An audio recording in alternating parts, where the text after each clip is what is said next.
Lebanon की राजधानी Beirut के दही इलाके के बीचों बीच एक इमारत में बने बंकर में हिजबुल्लाह चीफ हसन नसरल्लाह छिपा बैठा था। ये बंकर लगभग 60 फीट नीचे था, लेकिन इजरायली सेना हवाई हमले में नसरल्लाह को बंकर के अंदर ही ढेर कर दिया गया। ये कारनामा ब्लू 109 ब्लू बम ने किया है, जो बंकर में घुसकर टारगेट को खत्म करने के लिए बनाया गया है। रिपोर्ट्स की माने तो ये बम अमेरिका ने ही इजराइल को पिछले साल दिए थे। अमेरिका जो सुपर पावर माना जाता है, जिसके लीडर इजराइल के प्रधानमंत्री नेतन्याहू को युद्ध खत्म करने के लिए लगातार प्रेशर बना रहे हैं, उसी के हथियार से इजराइल मिडिल ईस्ट में अपना शक्ति प्रदर्शन कर रहा है। आईडीएफ के जारी किए गए एक वीडियो में 8 लड़ाकू जेट दिखाए गए, जिनमें से हर एक में कम से कम 6 अमेरिकी निर्मित ब्लू 109 बम थे, जिनका वजन कथित तौर पर 2000 पाउंड था। इन्हीं का इस्तेमाल कथित तौर पर नसरल्लाह को निशाना बनाने के लिए किया गया था। इजराइल के 8 फाइटर जेट्स 27 सितंबर को देर शाम हिजबुल्लाह के हेडक्वार्टर पर अटैक के लिए रवाना हुए। रिपोर्ट्स की माने तो हर 2 सेकंड पर 8 फाइटर जेट्स ने कुल 13,000 किलो बम दागे। बम सही निशाना लगाते हुए गिराए गए। ये फाइटर जेट ब्लू 109 बमों से भी लैस है, जिनमें जे डैम किट भी लगी है। ये ब्लू बम गाइडेड होते हैं, जो बमों से दुश्मन पर सटीक निशाना लगाते हैं। इजराइल ने नसरल्लाह को मारने के मिशन को ऑपरेशन न्यू ऑर्डर नाम दिया था।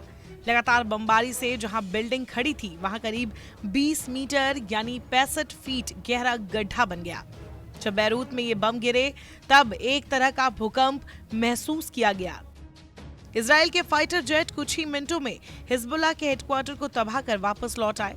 इजराइल ने इस मिशन को अंजाम देने के लिए F-151 फाइटर जेट्स का इस्तेमाल किया था। ये फाइटर जेट्स अमेरिका की बोइंग कंपनी बनाती है। अमेरिका के अलावा ब्लू बम Australia, Belgium, Canada, Denmark, France, Germany, Greece, Italy, Israel, Netherland, Norway, Pakistan, सऊदी अरब, यूनाइटेड किंगडम और संयुक्त अरब की वायु सेनाओं के आयुध का हिस्सा है।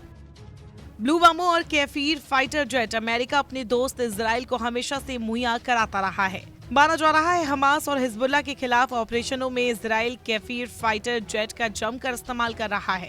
ये आसमान से आफत की तरह बरसते और युद्ध की दशा और दिशा बदल देते हैं।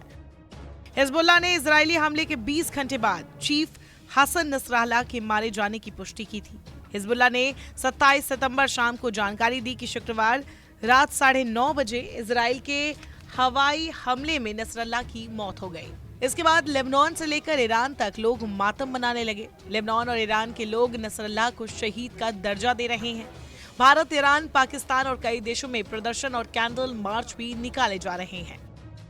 हिजबुल्लाह की न सिर्फ लेबनान बल्कि पूरी मिडिल ईस्ट की राजनीति में पकड़ थी। साल 2011 में जब सीरिया में सिविल वॉर छिड़ा, तो हिजबुल्लाह ने सीरिया के राष्ट्रपति बशर अल असद के समर्थन में अपने हजारों सैनिक भेजे।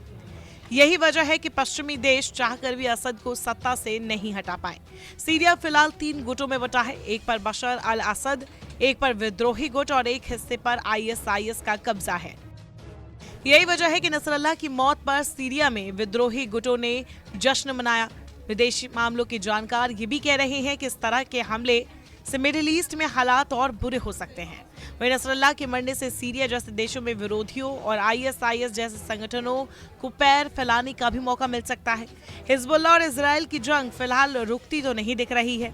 ऐसे में हर गुजरते दिन के साथ लेबनान में रहने वाले आम नागरिक खौफ के साए में जी रहे हैं। नमस्कार, मैं हूं मानक गुप्ता। अगर आपको हमारा ये वीडियो पसंद आया हो तो इसे लाइक और शेयर जरूर करें, और हाँ, हमें सब्सक्राइब और फॉलो करना ना भूलें, ताकि आप देश और दुनिया की कोई खबर मिस ना करें। तो जुड़े रहिए हमारे साथ और देखते रहिए News 24।